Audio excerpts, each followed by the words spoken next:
137 meters long, 50,000 tons, designed to survive 30-meter waves, and it was built over 4,000 years ago. No power tools, no steel, no cranes. Just one man, his family, and a blueprint from God. For centuries, skeptics called Noah's Ark a children's tale, impossible. Then naval engineers put the biblical dimensions to the test, ran the simulations, and crunched the numbers. What they found points to an engineering masterpiece hidden in plain sight. Forget the cartoon images. Genesis 6 records precise dimensions: 300 cubits long, 50 cubits wide, 30 cubits high. Using the Royal Egyptian cubit, that translates to about 137 meters long, 23 meters wide, and 14 meters tall. Longer than a Boeing 747. Longer than a football field. Over 40,000 cubic meters of volume, enough to fit hundreds of semi-truck trailers inside, with a loaded displacement around 50,000 tons. This was not a little boat. It was a floating warehouse the size of a modern cargo ship, built with hand tools.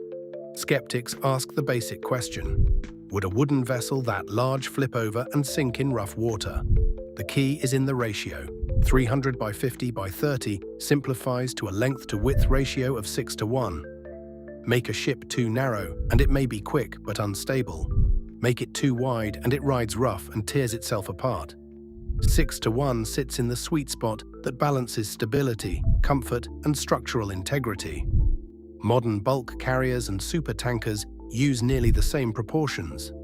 A Dutch merchant named Peter Janssen tested scale models of different hull ratios and found 6:1 was optimal for cargo in heavy seas. The math lines up with Genesis. In 1993, Dr. Jan Huan Hong and a team at the Korea Research Institute of Ships and Ocean Engineering modeled the Ark.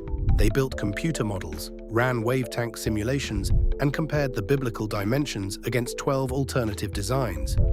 The Ark's proportions achieved the highest overall safety index of any model tested. The results said it could survive waves up to 30 meters, nearly 100 feet. It could tilt close to 90 degrees and still right itself.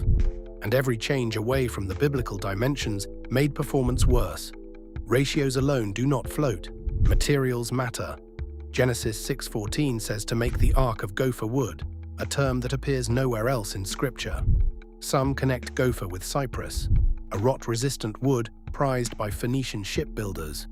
The ancient Greek translation renders it as squared wood, and the Latin tradition as smooth timber, which would describe a process rather than a species. Another possibility is laminated wood, thin layers bonded together to reduce knots and irregular grain, like ancient plywood. That would create stronger, more uniform beams than solid timber. Then comes the instruction to cover the ark inside and outside with pitch. The Hebrew word points to bitumen, natural tar that archaeology confirms was abundant in the region. Genesis even mentions tar pits. Sealing both sides is crucial. Wood provides the structure, tar provides waterproofing and protection against shipworms, the tiny creatures that have destroyed countless wooden ships. The result is a composite, a cocoon of wood and tar designed to survive. Critics point to the schooner called the Wyoming, a wooden ship from the early 1900s. At about 100 meters, it was the longest wooden schooner in modern history, and it leaked constantly. The problem was hogging and sagging. As waves lifted or separated sections of the hull, the structure flexed, joints loosened, and seams opened. It finally sank in 1924. But the Ark was not a schooner. The Wyoming was built for speed with a sleek V-shaped hull and 6 tall masts that turned wind into twisting force. The Ark had no sails and no masts. It did not need to go anywhere, it just needed to float and survive. Its hull was essentially a box, a giant rectangular barge. That boxy cross-section has a much higher resistance to bending than a V shape. Add 3 full-length internal decks, and the structure acts like a box girder, the same principle used in modern bridges. Ancient builders also joined planks in a way that outperformed later nail-based methods.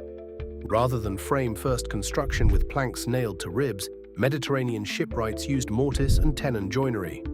They carved slots into plank edges, inserted tongues that linked plank to plank, and locked them with wooden pegs. The skin itself carried the load. As wood got wet, it swelled and the joints tightened. The assault of the sea made the hull more watertight, not less. Then comes the hardest challenge: keeping thousands of animals alive inside a sealed vessel for over a year. Conservative estimates using biblical kinds suggest around 16,000 animals, plus 8 humans, over a duration of 371 days. No electricity, no mechanical ventilation, no running water. The threats are obvious: oxygen depletion, carbon dioxide buildup, ammonia from waste, heat from bodies and decomposition, and disease. Genesis 6:16 includes a curious instruction: make a Sohar and finish it to a cubit from above.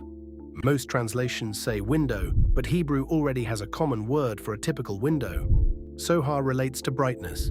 Many naval architects see this as a continuous opening that runs the entire length of the ark, just under the roofline, roughly a cubit high and shielded by overhanging eaves. That creates passive ventilation. Hot air rises from bodies and waste, exits through the long gap, and pulls cooler air in below.